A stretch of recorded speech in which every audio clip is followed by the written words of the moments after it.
তো good morning everyone. তো আমি একটা ট্রাই করছি, একটা জিনিস সকলে জানেন, সকলে ট্রাই করছে এই অমলেট করা গরমের মধ্যে। তো অতিরিক্ত গরম পড়েছিল সেই দিন। তো আমি ছাদে গিয়ে নিজেকে দেখি নিজে নিজে গাটা মনে পড়ে যাচ্ছিল, তাই ভাবলাম আমার একটা নষ্ট ডিম আছে, তো আমি একটু ট্রাই করব অমলেট হয় কি না। তো ছাদের মধ্যে গিয়ে একটা নষ্ট তাওয়া ছিল ঘরে, সেটা বসিয়ে আসি। তো কিছুক্ষণ রেখে দেই গরম হওয়ার জন্য। তো গরম হওয়ার পরে তেলটা ঢেলে দেই। তো অমলেট ঢালছি দেখুন। তো ডিমটা ঢেলে দেওয়ার পরে দেখুন একটু ভারী হয়ে আসছে।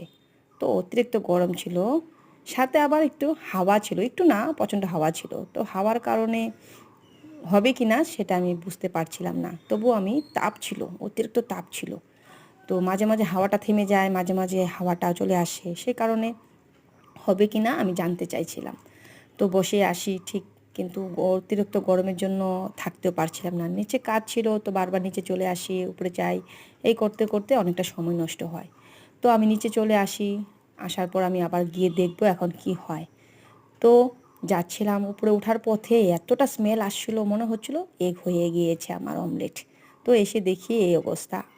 তো অমলেট তো হয়নি, হয়েছে আমশক্ত। তো দেখুন আমশক্ত পর্যায়ে এসেছে। যাই হোক, হাওয়া না থাকলে হয়তো হতো, জানি না হতো কি না, তবে আমি আরেকদিন নষ্ট ডিম পেলে আরেকটা ট্রাই করব।